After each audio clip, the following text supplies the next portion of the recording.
Hello everyone, welcome to Vo.Tino shop. This is another one of our design class and I will show you what look are we going to do today. So this set is called The Wing of Jupiter and it went viral. It have over 1.5 million views. So today I'm going to show you how to do this and it's actually very simple.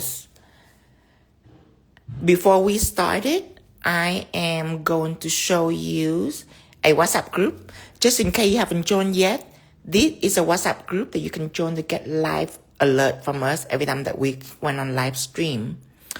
Also, let me write down my website. Everything that I use today will be at www.tinovo.shop. I will pin the comment below here.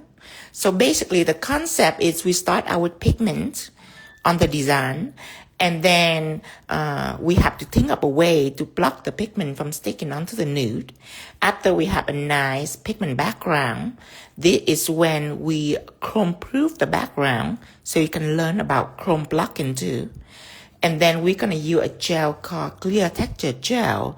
And this gel is what people use when they do like seashell embossed design, where it doesn't run or blend into each other. It just stays there, non-sticky, and it clear, no wipe. You don't need any top coat on it. And one thing that people love about this is that this gel, it doesn't blend into each other. It just stands still. Wherever you put it, it stays there. So this is a gel that I love to use for emboss, especially for seashell emboss.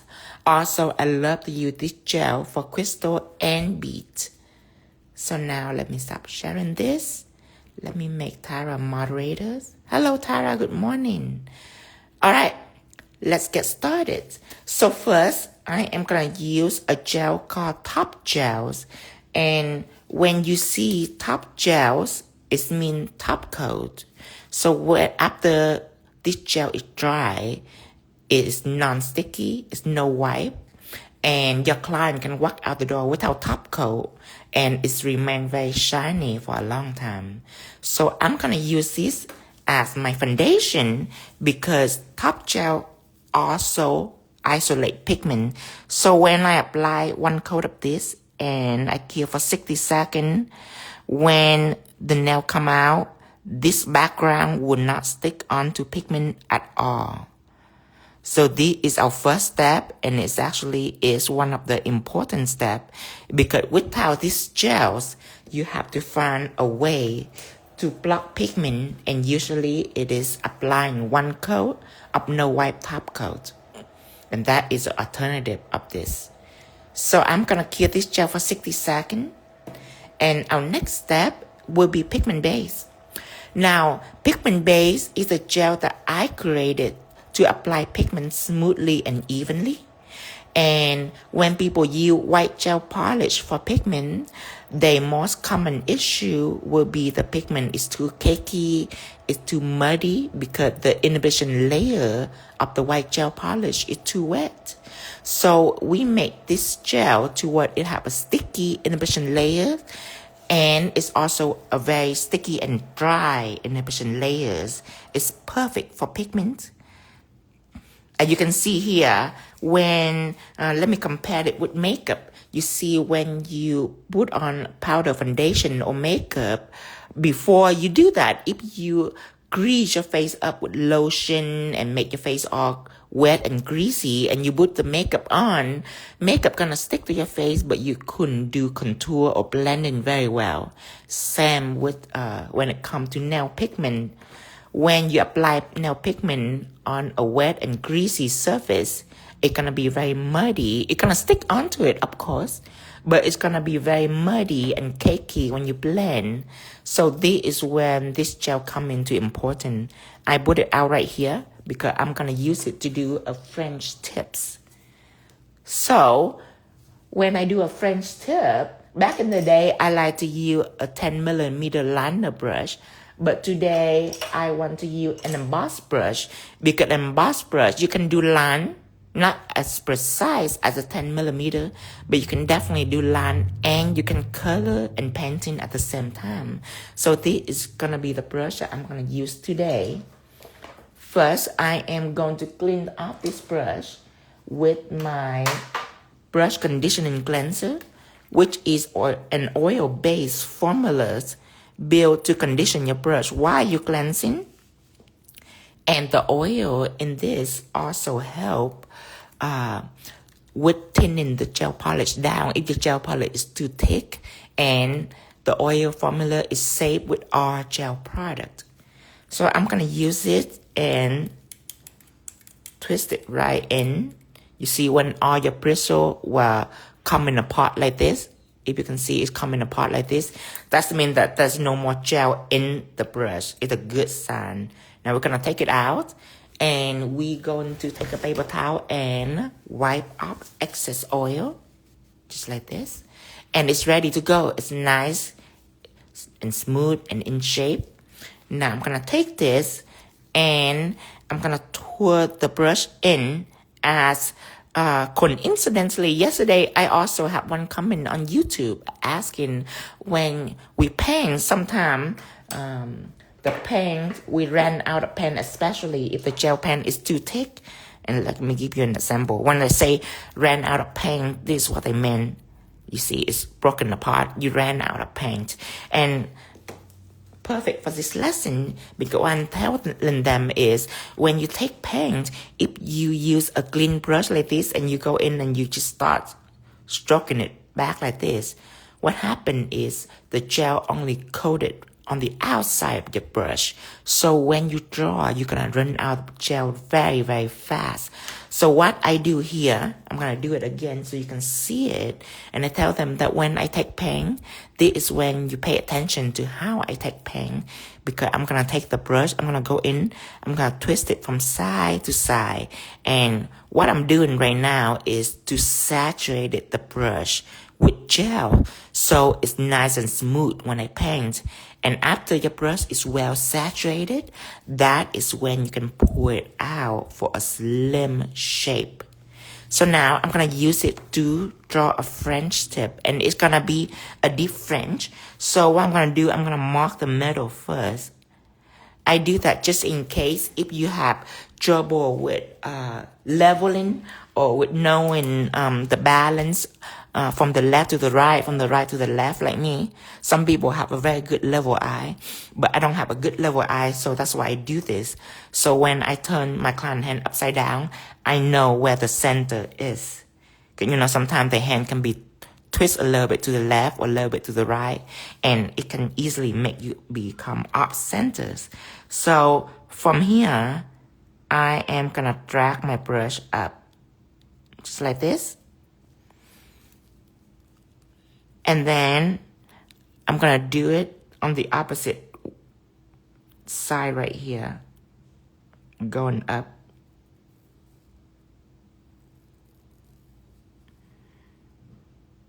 And on this side, I like to drag up a little more. That means that you have to do the same thing on this side.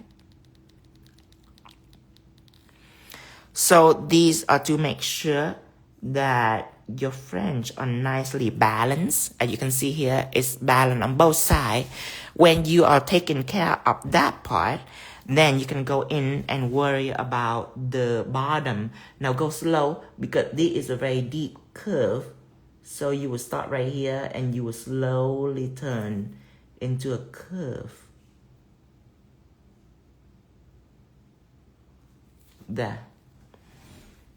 And when you have that, you can fill in the rest. Now, you can fill in the rest with the brush that already provide for you in the bottle. But you see, this brush, usually I would like to do this. But not on the side, because usually your client fingers, they meet is right on the side. So when I do it on my client, I always like to use the Emboss brush to fill in the side first, like this.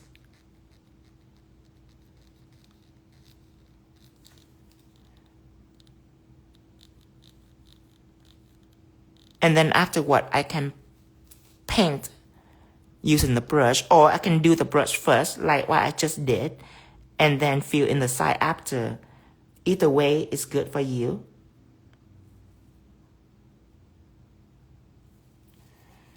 Okay, so after finesse the side a little more, I can put into the machine and cure. And these French style are very highly desired when it have a really deep edge like this. When it's really steep, it called a deep French. This will be highly desirable nowadays versus our old-fashioned French, when all we have is one curved line from the left to the right. So this will earn you more money, of course. Now, when the surface are nice and smooth, you want to put it in and cure for 60 seconds. Do not partially cure this, as this is a white gel and it's a very high cover white. So any white gel that you use, remember that if you have to partially cure it, is not the gel for pigment, because for a gel polish, when you partially cured it, it will wrinkle up on you if it's opaque. You can only partially cure anything that are see-through, or like a stained glass gel or like a jelly gels. So now we're done with pigment base. We're gonna put it back. We waiting for it to cure, and then after that, we're gonna use our nude pressed pigment palette. Now what in here is our primary color. Primary colors meaning color that are not neon. And the green shade that we're gonna use will be this green right here. So now we talk about pigment, and let me recap for you that we start our top gel. So now remember, pigment not going to stick onto the nude, and it's gonna stick onto the pigment base, and it's gonna be nice and smooth. So the first thing you need is pigment, of course, and then you need a brush that build to glide pigment on. And what I mean is this brush, it built for you to tilt the brush and blend. You don't want to use a brush that you have to do this. It's very awkward and it's almost impossible to blend. So this brush, when you blend in, your motion of blending is from the top, you go down to the surface, you run, and then you glide up, and then you repeat this pattern. So this is called a blending pattern. And the reason why I explain this for you, because in class, a lot of people make a mistake by hovering them on top, and they glide down to the surface, and then they stop. And then they repeat. They glide down to the surface, and then they stop. So this is called a smashing pattern, not a blending, but a smash. So if you're doing this, you're not going to have a blend. So you're going to start out like this, and you're going to start slow. If this is the first time you're using pigment, you need to start slow, 1 stroke, 2 stroke, 3 stroke, just to make sure that you have the right pattern first. And then when you get a hang of it, then you can speed it up. So when people see me doing this, they go home and they're doing the exact same thing, and that's incorrect, because that's way too fast for you to handle when you first dive into it. So now I am going to take our paper towel. You need a paper towel because sometimes you still need to smudge a brush into the surface, and sometimes if the pigment palette is too soft for you to really apply pressure to smudge a brush in, when you knock off excess dust, because you have to knock off excess dust. When you're doing this, knock off excess dust, it might all go away. So sometimes you still need a paper towel to really smudge in the color and completely saturate the brush with colors. So when you knock off excess dust, only the loose dust go away, but your brush still have colors. Now we are ready to blend, and remember, always knock off excess dust like this. And then now we start blending. So we're gonna go in confidently, because we already know that pigment not going to stick onto our nude surface.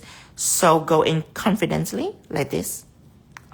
And remember, when you first started out, you should do 1, 2, 3, just to see how your pigment is.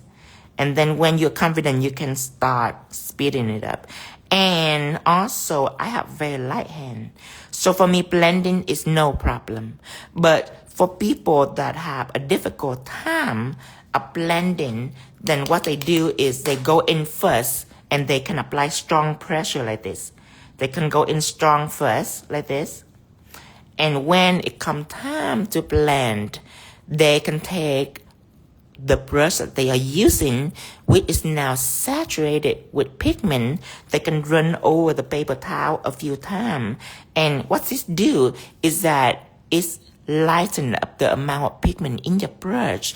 So now when you go back, even with a little stronger pressure in your hand, you're still able to blend very well because now your brush doesn't have too much pigment on. So it couldn't be heavy when you apply. You see how nice and blendy this is? So this is all the secret that it takes for you to have a nice airbrush feel to your design. But remember that this is all the secret, meaning you have to do every single step correctly for you to have a nice perfect blend like this. Because if you miss a single step, you might have issue with your blending. So this is something that you go home and practice. So now after we are already blending this, let's check up on the design again. So we have this already. You can see the background there on the index and the pinky. They are using the same technique, just different pattern. Now, what we need after this is chrome. So now we're going to talk about how we chrome proof the nails, because chrome will stick on everything. It will stick on sanded. It will stick on no wipe surface like this. And for sticky surface like this, it's still going to stick on. It's not going to be chrome, but it's going to be very glittery and sticky. So if you are going to design on this surface, it's going to be a mess. So now we have to take out our Teflon Matte. Now Teflon Matte is something that I use to chrome proof a surface, and I write it on here so you will remember it is non-sticky to chrome powder. And be careful when you hear the name Teflon Matte, because when I explain for people, sometimes some people only hear matte, so they think that as long as they put in on one coat of matte, that is going to chrome proof the background, and it's incorrect. Not all matte can be chrome proof. Most matte chrome will stick on right on the surface. So when you hear Teflon Matte, I want you to pay attention to the name Teflon instead of matte, because Teflon is built for chrome proof. So I'm taking this and I apply one coat on the surface from cuticle down to tips. One coat.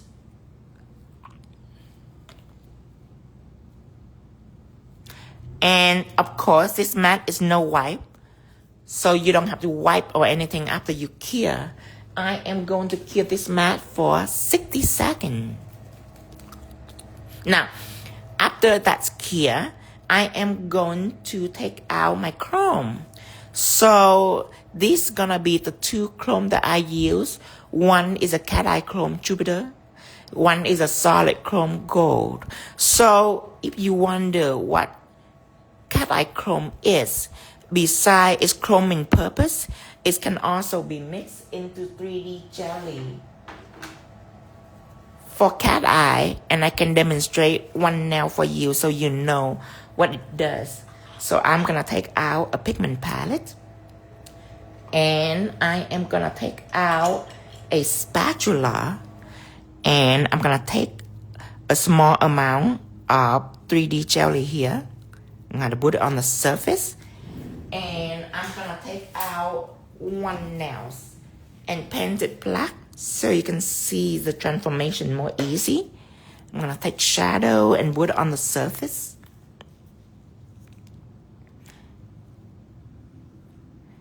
And just in case you wonder what shadow is a gel that you can rub on chrome immediately. I'm gonna cure shadow for 60 seconds.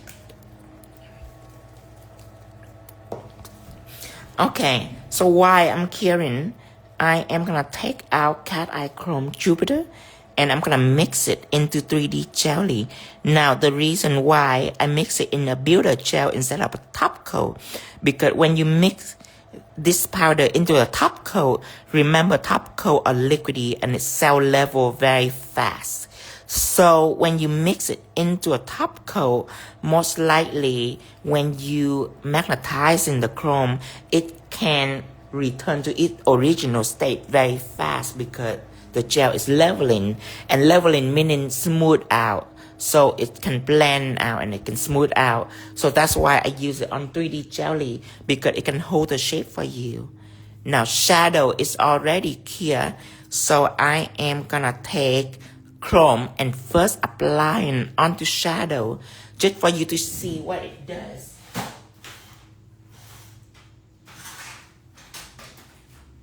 Okay, I have with me an eyeshadow applicator. I'm gonna dip my shadow applicator into Jupiter Cat Eye Chrome and I'm gonna rub it on. You see, it stick on immediately. See that? So that's what shadow do. Shadow allow you to apply chrome on the surface. I'm gonna zoom in. This is nice and shine, because most polish, when you apply chrome on, it will be glittery and shimmery because of the tacky inhibition layer. But shadow is no wipe, so you can apply chrome directly on after you apply one coat of black. So you don't have to apply too much extra coat. Back in the day, we used to apply a black or just a color gel polish, and then after that we still have to apply like a chrome base or like a no wipe top coat onto the surface in order for us to apply chrome. But now with this technology, we can save one extra coat. So now we already show you what shadow do, and we already show you the color of Cat Eye Jupiter Chrome. We are going to use the Cat Eye Jupiter Chrome that are already mixed into the 3D jelly here, and we're gonna use an oval brush to brush on a coat. Let's brush it on.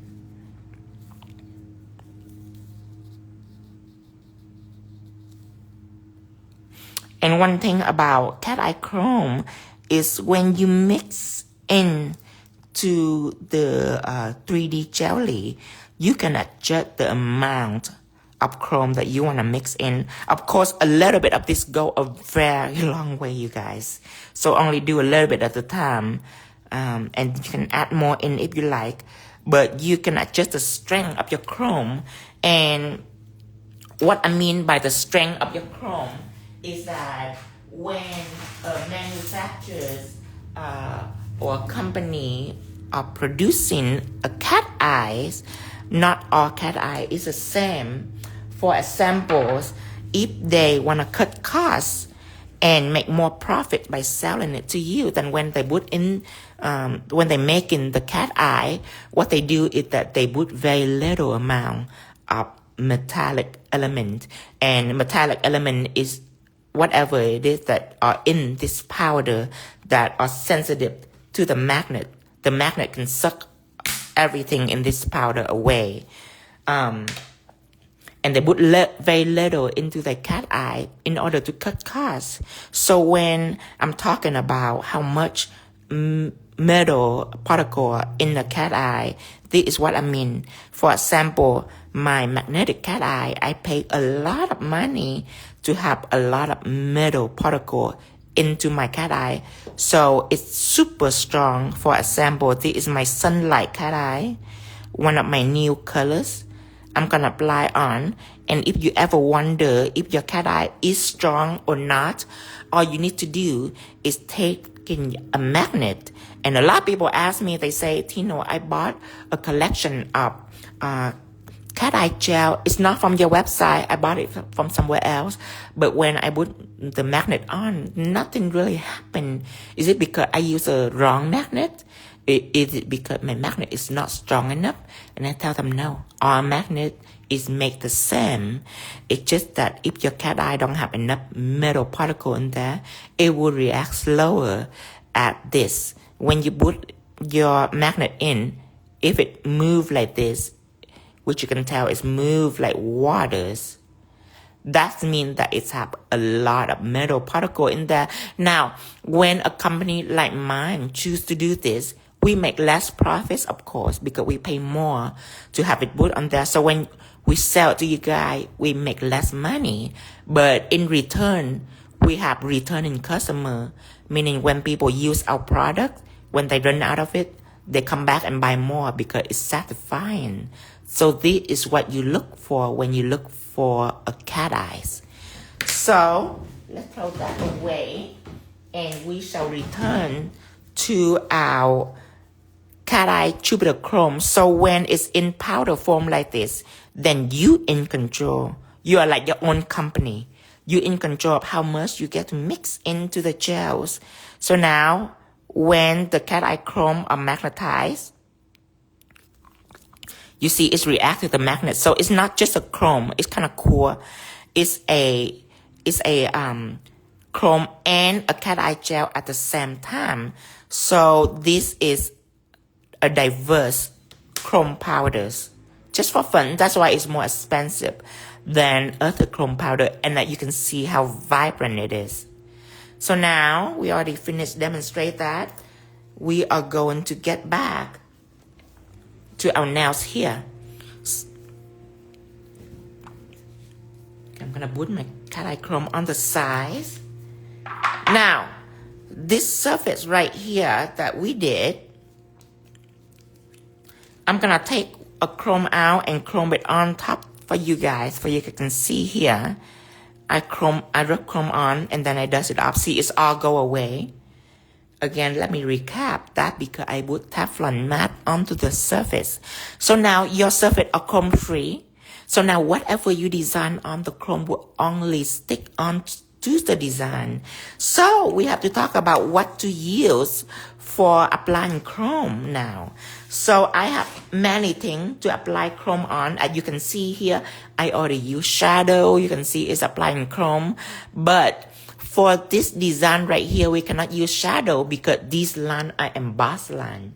And for emboss, you cannot use a gel polish to emboss because then the gel will chip on you. Because gel polish are only for full cover or any color block design that are nice and thin. So for an embossed gel like this, we want to use a gel that built for thickness. So that is when we using, give me a second. This is when we using clear texture gels. And I write down here so you remember that it's non-cell level. And what non-cell level mean is if you can see all the design pattern, especially on that two middle finger right there, where the design are very close to each other.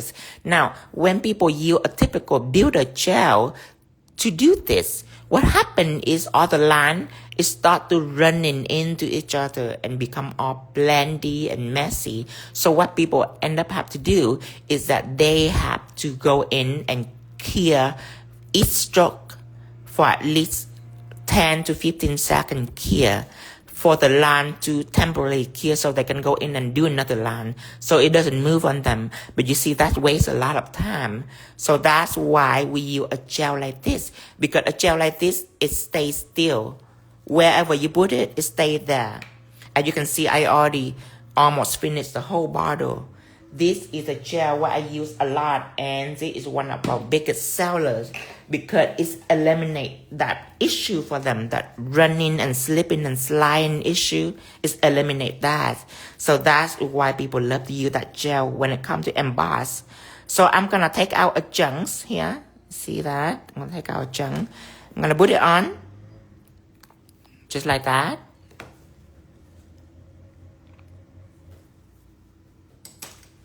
Close the lid. Now, the reason why I put it out like this, number one, it's easy for you to take your brush and dip into this and drag it versus dip in vertical into a container. That's number one. Number two is sometimes depend on your salon. If your light are too strong, or if your light is a specific type of light, if you leave your gel out in the open, it can make it harder. It can cure this.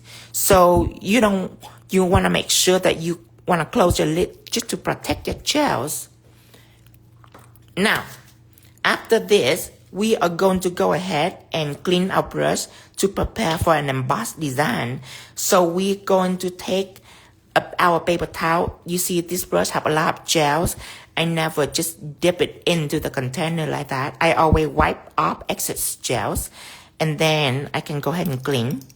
So it's less contaminating into my brush conditioning cleanser. And then I go back and clean off the oil, and now I'm ready to design. So I'm gonna dip my brush into this.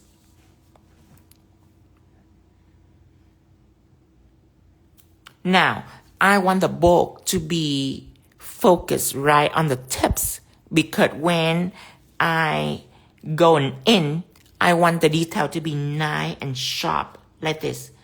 I'm gonna go in for a lot of bulk right here. But when I draw it in, I want to make sure that my line are nice and thin. See that? So now I'm gonna mirror the other side, because as I told you, I don't have a leveling eye. And when you don't have a leveling eye, you want to do everything the same. So you want to make sure that nothing is crooked. Everything is nice and even for you. So that is one of the strategies to deal with our problems of our eye cannot see level. And some of you might bless with a gift of a level eye, but I don't have a level eye. So that is my strategy when it comes to something that are symmetrical. Now, again, I'm going to repeat the pattern, but this time I'm going oppositely. This is a choice. And of course, when I'm designing, I have a certain angle that are awkward for me. For example, out of the 4 angle, up, down, left, right, I'm only comfortable with going down. And I'm only comfortable with stroking right. But when it comes to stroking up, I'm very awkward. And when it comes to stroking left, it's very, very, very awkward. And I almost never do this. So when it comes to up and left, I'm just turning my client hand around, and I just go right and down, and it'll be the same things.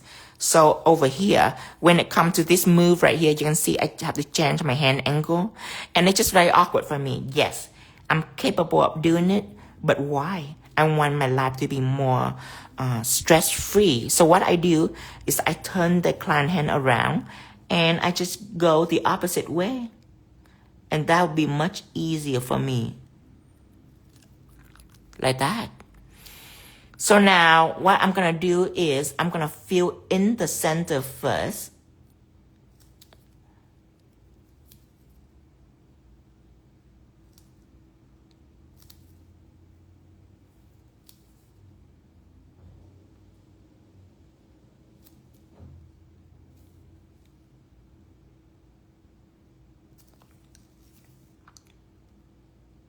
Sometimes I like to clean my brush so it's nice and sharp, and then go in and I drag more out like that. So my tail is nice and sharp, just like right here, this line right here.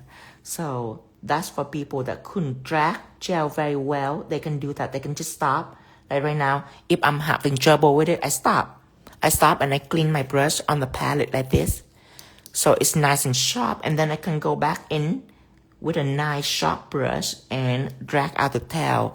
Also, that is one of the tricks. If you encounter issue when you designing like this, you see, when you first designing, you don't want to choose something that quick and fast, because you still want your design to be perfect first. For example, now I can be quick and fast like this. After many years practicing, I can go in like that, and then when I drag the gel out, I can lift the pressure of my brush and make sure my gel are nice and thin like this. See, nice and thin. But when people first practice, doesn't mean that everyone can do that. That is for pro. So this is the trick that you can use.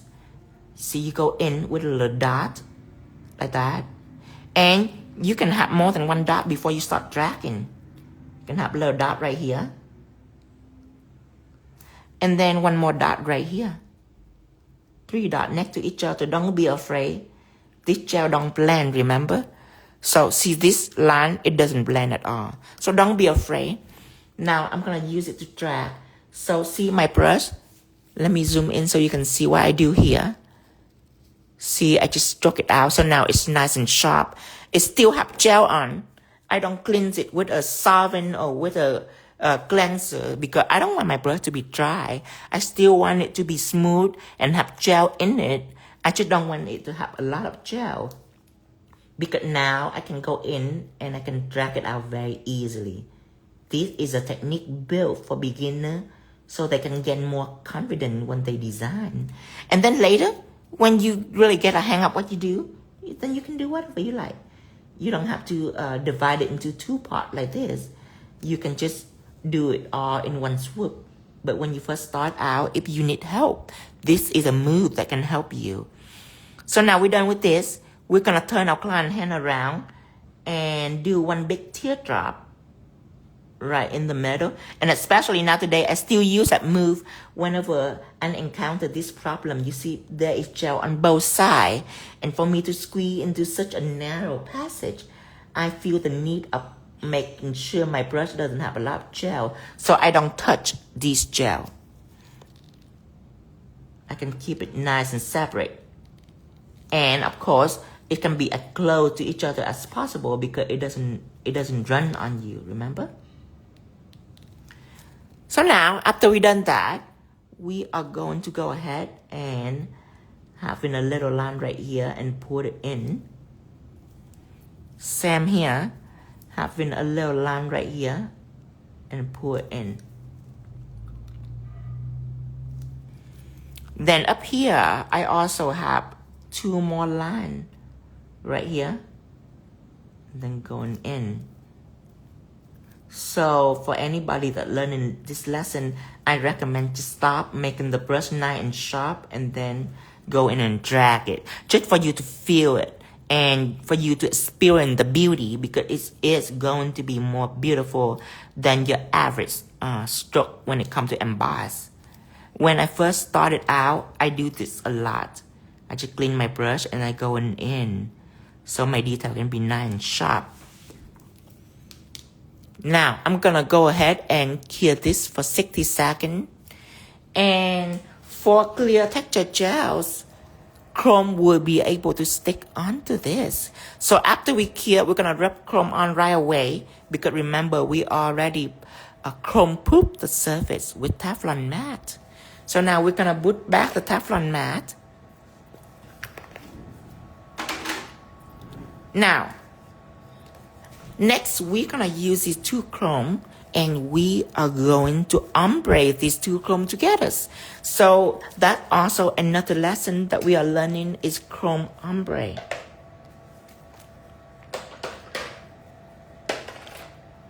Okay, so now I'm gonna put this up and I'm gonna take our paper towels. I often do this just to make sure that my table are nice and organized and not messy, even though these chrome are not really messy kind of chrome. See, this is a pressed chrome, so it doesn't spill. And this chrome, even though it's a loose chrome, it's small particle. And because it's metal, it's very heavy. You know, certain type of chrome, when you open and the powder just poof out everywhere, you can see here that it's nice and clean because it's metal. So it's very heavy on powder. So 2 of these chrome are no mess at all. So now we are going to rub onto this design, and we're gonna do it confidently because we already chrome proof the surface. So now we know that our surface is not going to stick on chrome, just our design. So now we're gonna start here with Jupiter chrome. We're gonna rub it on the side. You see, when you rub it, your chrome becomes solid. And when you tap it lightly, your chrome become ombre. This is something that requires a little bit of practice. Okay, so we're gonna do that on both sides. We're gonna rub on first for solidness, and we're gonna tap to make like an ombre surface. Gonna tap, tap, tap in. Okay, so now after we tap, we're gonna come back to the gold chrome, and remember that if you also rub the gold chrome in, it might shift these powder right here, because when I light tap it, it's not necessarily adheres to the gel, it's just laying on top of the surface. So any shifting or rubbing, it might shift the beautiful ombre that you already have. So what you do now is you take the gold chrome and you also tap it into this 𝙬𝙧. And now you can tap it really, really strong, because for the second time, you already have a beautiful ombre. So you no longer need to tap it lightly. You can tap it really strong just to lock in the gold and the green. And after you've done that, you can start rubbing. And you can rub in these two gel together. The two chrome together, sorry. And that is a beautiful chrome ombre. One of the techniques that you learned today. Now, when I rub it, you might notice that after I have the chrome, I also go back and rub it again. And just the basic concept that the more you rub, the more shiny it is. And I'm gonna take out the fluffy. It's a brush that I built for chrome powder and pigments. I'm gonna dust it. So all loose dust go away, because you cannot have loose dust on your surface. Then when you chrome it, all the loose dust, it will flow up to the top coat and it will make your design a mess. So you don't want that.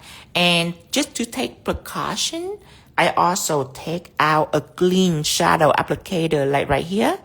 And I also rub on the chrome with a clean shadow applicator. And what it does is that it's cleaning your surface. It makes sure that all the loose dust going to be removed to this little sponge right here, the little clean sponge. And also it will make the surface even more shinier, more mirrory than before. Now give it one last clean, and then you can go ahead and top coat. And when I dust it in circular motion, because if you should go up and down, that's just one angle. If you should go left to right, that's just one angle. For you to go in circular motion, it covers all angles, and it makes sure that it's removed dust from these little crevices right here. Completely remove it. Now I can go back with shine it and top coat it. So how do we top coat such a bumpy surface? I wonders.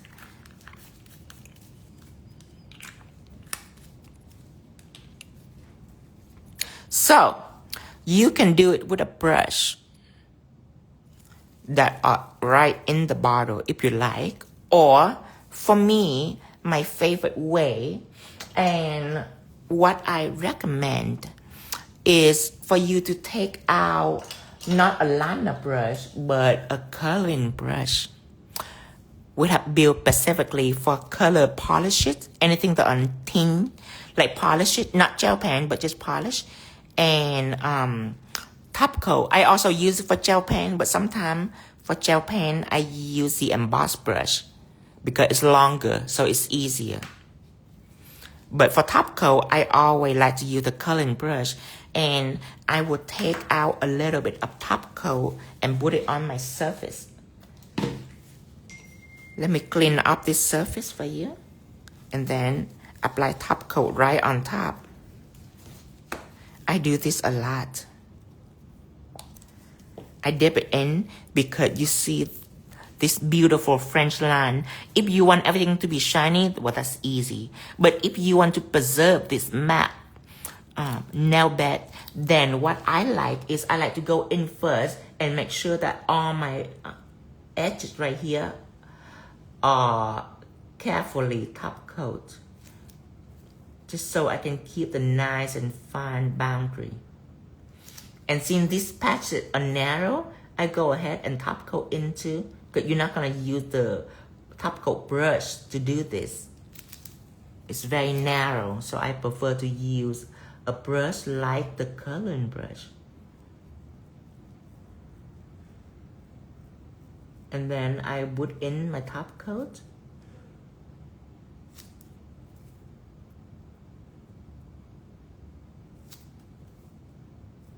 Okay, so now I already started. You should not flash cure this, because if you flash cure this whole block is gonna cure, and then when you put top coat on, it's not gonna be smooth for you.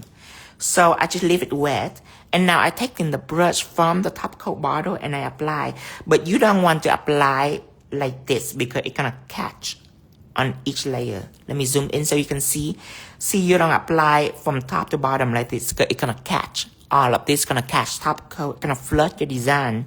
So instead of doing this, you're gonna flow with the pattern like this. Flow with it. So it doesn't catch.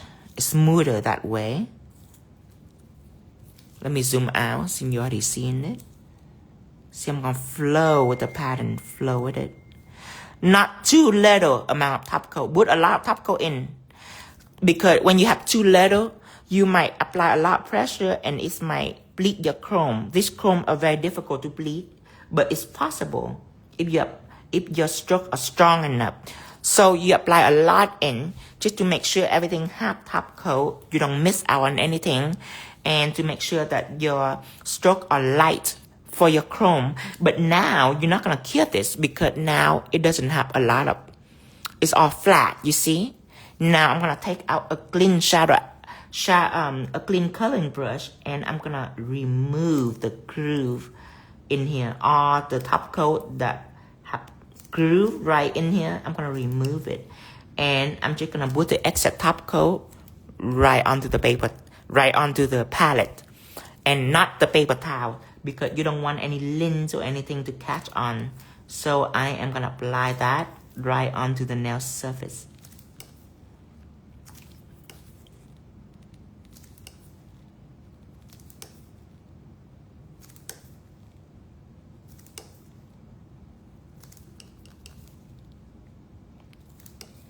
And that would top coat your design and maintain the beautiful embossed vibe that this design have without making it tacky and level it. And feel free to do it more than once because, as you know, top coat are very levelly. So I would do it one more time just to further remove all the excess top coat.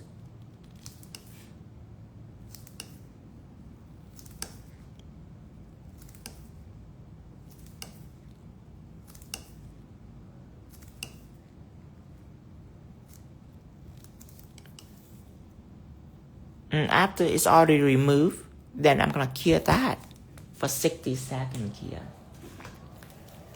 So that is how I sealed it. Now, sometimes a chrome surface might be too slippery and it might shrink some of the top coat on the chrome.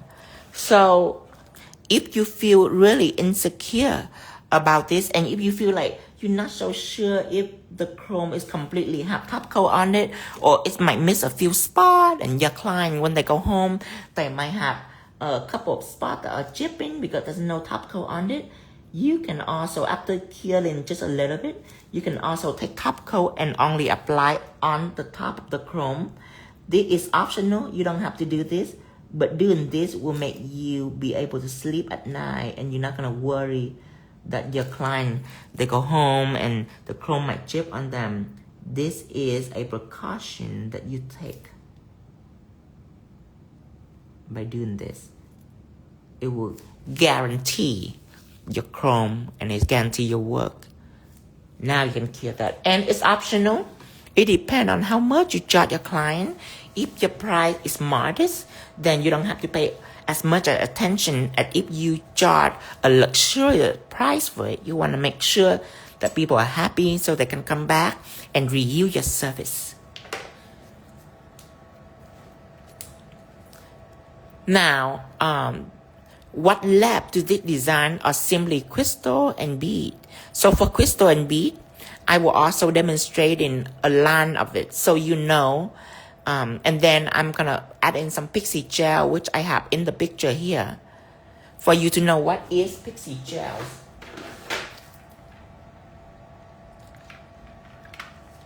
So, Pixie Gels, I have 15 color of Pixie Gels. And what Pixie Gel is a sparkly reflective gel like this. Just like that, see that?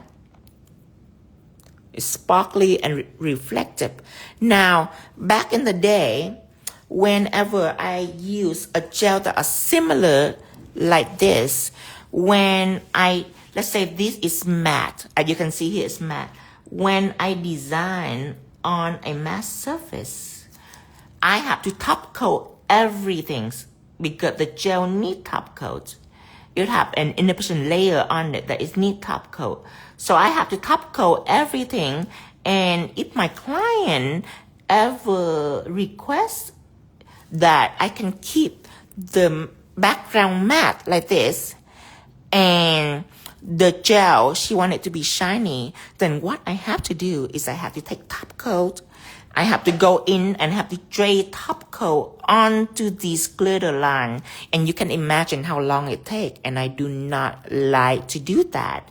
So I have Pixie Gel make no wipe. So it doesn't need any top coat. And something simple like this can make you very excited when it comes to doing something like this, because guess what? After I clear this line, I'm done. I no longer need to top coat this line. So imagine you have a matte surface and you want to use it to design all over it. Well, you don't want to top coat that. So when you clear this gel, you're done with the design. You no longer need any top coat. So that is ability number one that Pixie Gel have that everybody love. But another thing that people love and they might not be aware of why they love it so much is because Pixie Gel are full cover. Do you ever use a glitter gel and it's like scatter apart because there's not enough glitter on? When you apply Pixie Gel onto the palette, you can see here it's full and it's solid. But you see, when it comes to solid glitter, it's very typical that the gel is also very thick and hard to draw. But Pixie Gel have amazing formula of very thick glitters, but when you draw, it's very, very smooth. And with those ability combined together, that make Pixie Gel one of people's favorite products. One of the very hot sellers. I am going to draw another line right underneath it. Just like that. See how easy it is for drawing? Okay. So now we are already done drawing. I am gonna use Caviar bead and crystal so you know how those work. Hear this.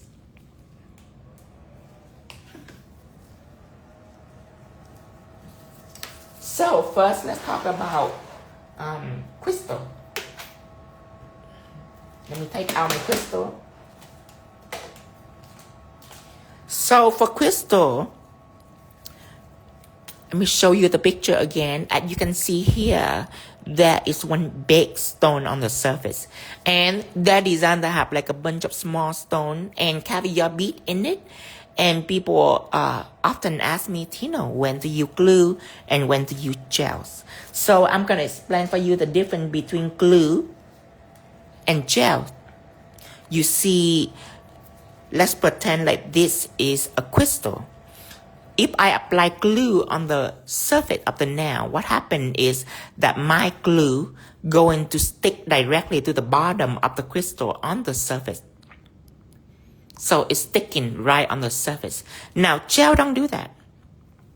Gel right here, when you apply like a crystal on, let me go ahead and take this out. When you have a gel here, and let's say you sink your crystal into it, it doesn't adhere to the bottom, because when the light hits It cannot hit the bottom. It can only hit around it.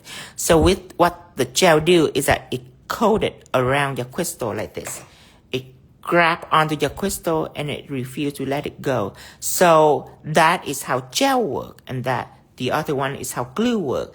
And in this market where people have all kind of random name for product like glue gel or gel glue that you don't know which one is which, you only have to remember that as long as you have to cure it in the lamp, it is a gel. Even though if the product say glue gel or just crystal glue, if you need a light, it is a gel. And that is how a gel adheres to a crystal, is that it grabs onto the crystal. And anything that are air dry is a glue. So now I am going to work with a big crystal. So when it comes to big crystal, I always use glue. I prefer using glue on big one because it guarantees that the surface going to be adheres right on the bottom. I can seal around it if I want, but just for extra precaution, I need its bottom to stick as well. So I'm gonna put this one on, and that will make sure that the bottom sticking right here. And this glue allow you 30 seconds to 1 minute of work time. If you want it to dry immediately, you will put on Crystal Magic glue dryers. So I'm going to take it out and I'm going to touch the glue dryer right under the crystal right here. I'm going to touch it.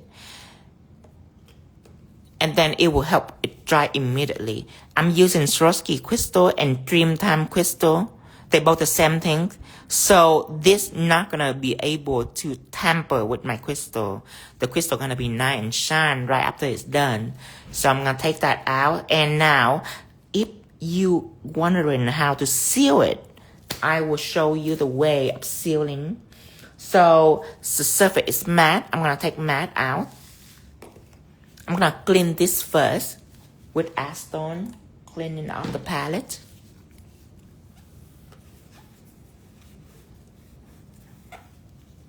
Okay, now I'm going to take matte out. I prefer matted. I'm going to take matted out. And matted is one of my favorite when it comes to sealing. And the brush, make sure that you don't use the liner brush, because imagine doing this for sealing. See how awkward it is for it to distribute gel out. Where the coloring brush, all you need to do is soak it in, and you can just go on like that. See that? It's released gel very well because it's hold gel very well. So now I am going to take the coloring brush and dip it into matted and apply right on the edge of the crystal.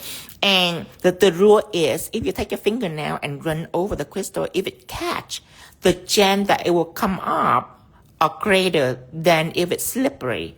If it's slippery, the gem that will come up is 0. So if you take your fingernail and you run over it and it slip on you, you can guarantee your client that your crystal will never come up.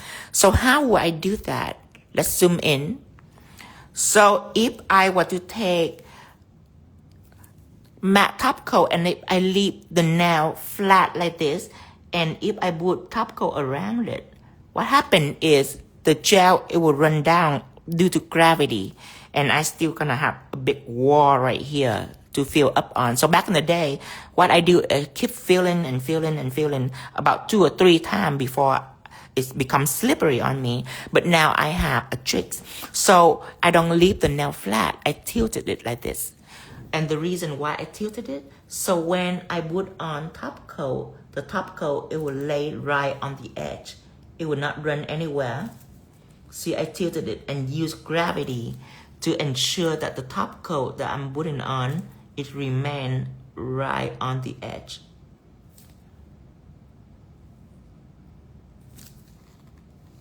Okay, now when it's on the edge right here, I can put it into the light and matte it cure very fast. Let me use a flash cure so you can see. See that? It's already clear right away. And when it's full clear, it will completely disappear. Meaning you wouldn't even see where you seal at all. It will disappear. But now you can have a nice and smooth edge. And for down here, if it have shine, then you just take shine top coat and fill it in. So I am going to put it right here on the palette. And I am going to take out top coat. And then I'm going to put it down here. Just like this. And remember, tilt your brush. Tilt your nail. So your gel can lay on accordingly. Now, go ahead and cure this.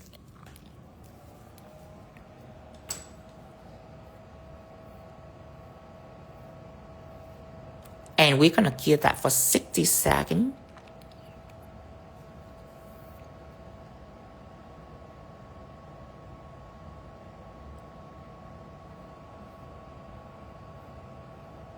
Okay, after that, we're going to take that out and we're going to demonstrate how to using gel for crystal.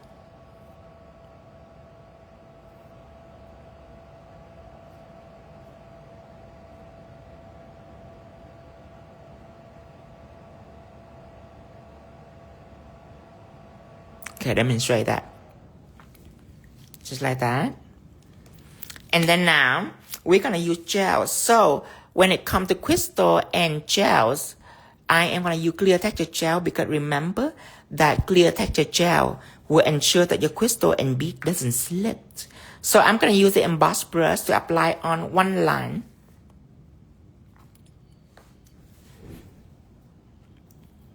I'm going to take this and apply one line. Let's do it right here.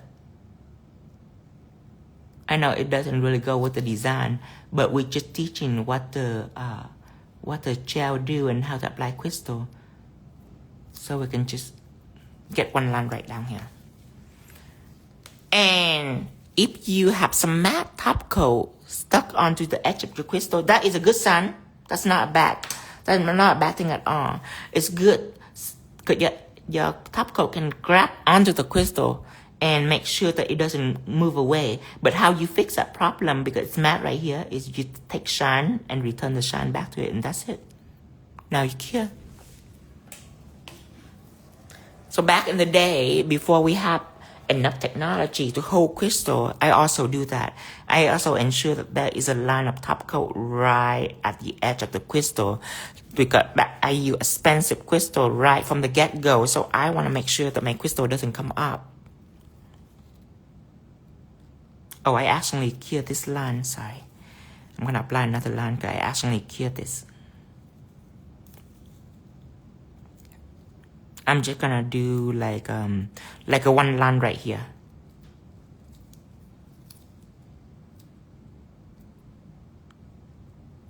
Going up, like that.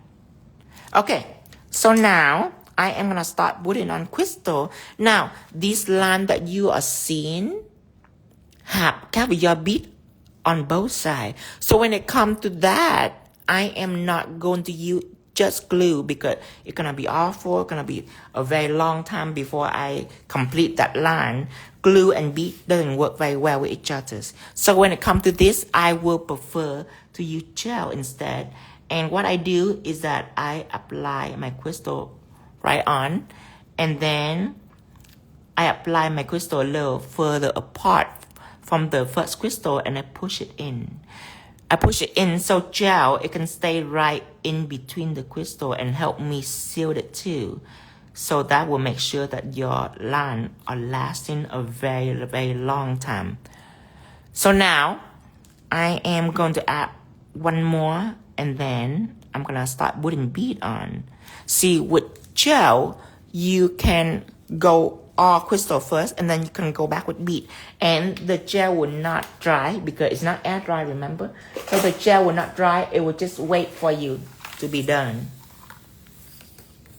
So now we're going to take the bead out and apply right in the middle.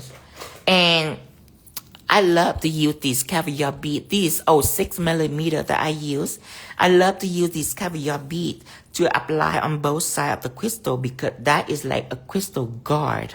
Because you cannot top coat crystal, but you can top coat bead. So these beads gonna be like a prong on both sides. And when I pick up bead, I dip my brush into the clear texture gels, so it can become sticky for me. But you see, if you have this much gel on your brush and you pick up your bead, when you apply right on the surface, it's not gonna wanna let go. It's gonna be very messy. So what you do is you take in this brush and you wipe it with a paper towels, and your gel is still gonna be there on your brush. It's not gonna be completely removed, but now you don't have a lot of gels on your brush. So whichever bead you put it onto the surface, it's gonna stay down immediately. See that? It releases very fast. Pick up and release. Pick up and release. Pick up and release. Same with the other side. Pick up and release. Pick up and release. Pick up and release. Pick it up and release. You see how easy it is? When people use Caviar bead, they get very nervous because what they use, and me the same way. Back in the day, what I use a builder gel, and now today, there's still people that have been using builder gel with a bead. That's why it doesn't work very well, because it keeps slipping and sliding on them. And you can see here, I apply bead and my crystal using clear texture gel, and I can turn it upside down. See that? I can turn it upside down. It's still there. I can shake it. I can really shake it vigorously. And the bead is still there. It doesn't move on you. And if you are applying bead or applying crystal, this can come very useful when you want to make sure that whatever you put on is stay put. It doesn't run on you. So now we take this and we're going to cure this for 60 seconds. And after that, we will walk through how to seal the bead so the crystal can last forever. So seal that. And the reason why I put the bead out on the paper towels, because back in the day, I would dip this brush into this container, and what happened is I have gel all over my container and it's very messy. And you can see here, I have some old gel left. You can see it stick on to your container, very inconvenient. And also when I pick it up, sometimes I pick up two beads that are stuck together instead of just one. I want all my beads to be loose.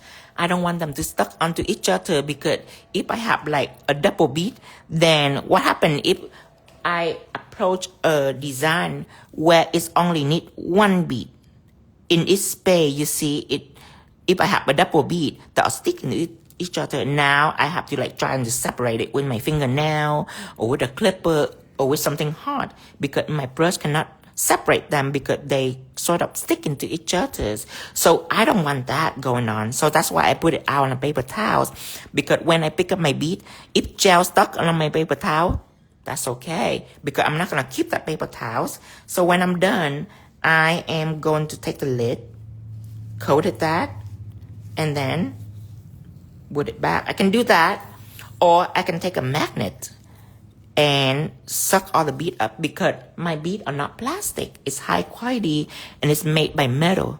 So now I can pick it up with magnet. It's very convenient, and I can return the bead back into the containers.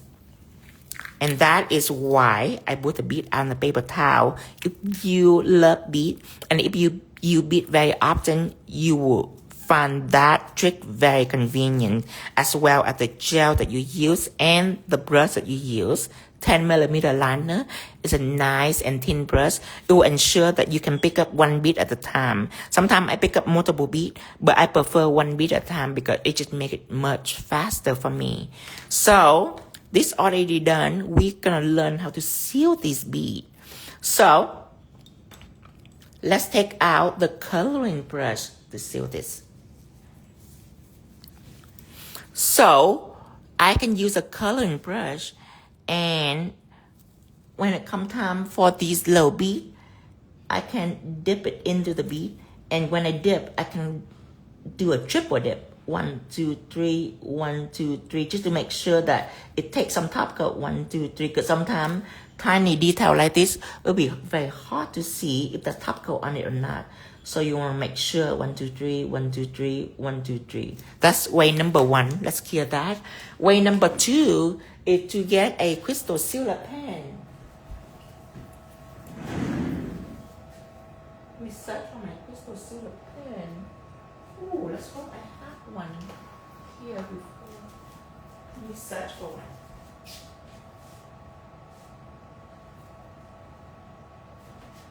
Okay, I leave my crystal silver pen at the factory. I didn't bring it with me. So I have to explain by mouth. Crystal silver pen is basically a pen that you have top coat in it, and you can squeeze out top coat when you apply. So that's a crystal silver pen, but I don't have my crystal silver pen with me. Sorry, guys. So I'm gonna cover it in later lesson when I have the crystal silver pen. But for now, let's go ahead and just use the same coloring brush to seal the bead. And the reason why I have the crystal silver pen, because back in the day, I doesn't have the coloring brush. I have the liner brush like this. See the liner brush? And I would try to like dip into gel like this. I would try to dip it into gel. And then I would try to like lay it down on the bead. But this is very difficult, you guys, because this brush, you see how it is? It doesn't stay at the tips. It's like a droplet right in the tip, because this brush are built for thin line. It doesn't build for soaking up liquidy top coat like this. So it's very tricky when I use it to seal the bead, and it drives me crazy because it took a very long time to do it. So that is why I have crystal silver pen. But since the day I have coloring brush, sometimes I use coloring brush to do it instead of crystal silver pen, because coloring brush are very easy to soak up top coat, as you can see here, just like that. If you're afraid that you might have too much top coat when you squeeze your pen out, then you can use this way too. So multiple ways to seal your crystal. And now when all the bead is sealed all along the edge, combined with your way of application where you keep pushing crystal together, so there will be gel right in between of your crystal. Now your line are completely sealed, so you can ensure that that will last. All right, let's take it out, and that is a completion of this lesson, you guys. I hope you enjoyed this lesson today. Let me see if there are any questions that I need to answer before I X out this live. Let me see here. Let me scroll up to see if they have any question. Will this live be available for rewatching? This live will be available for watching on Instagram right away. And Tara will upload on YouTube for you guys. Just in case you like to watch YouTube, you can watch it later. It's not going to upload right away, but like a day or two, just depend. And then you can watch it on YouTube also. And my YouTube are 𝙤𝙤 Vo, and Instagram, the channel that you can watch live on are 𝙤𝙤.shop. And all the product that I use is available at www.𝙤𝙤.shop. You're welcome, Toya. Hi, Scarlett. How are you? Do you know this is the best lesson today? Thank you, Dominique. Way Hollywood say, Tino, that line of gel that you are going to do with, what are you going to do since it's cured now? Nothing. I'm not doing anything with it. It's just an accident. Let me see other question. Okay. We are out of question. You're welcome, everyone. Thank you, Tara, for moderating us today. All right. I am gonna X out this lesson now. And I will see you guys later for another lesson. And remember, if you're new to these channels, if you haven't joined yet, this is a WhatsApp group that you can join for free. And anytime that I go online to go live on TikTok or Instagram, I go into this group to alert everyone about my going live, so you don't miss a live, just in case you want to join, especially on TikTok, because on TikTok we don't save our live. But on Instagram, if you couldn't join at that moment, then you can rewatch it later, so that's no problem for you. On Instagram, this group is free to join. Nobody is talking on this group. When you join, you won't hear any conversation going on. You only hear an alert whenever I go on to announce that today I'm gonna go live on. Other than that, free to join. Let me stop sharing this. All right. Bye-bye, everyone. I will see you guys later. Have a good day. Bye-bye. And the Deva company say, what is the best way to record? The best way to record is right above you. All right. Bye-bye, everyone. I will see you in another lesson. Have a good day.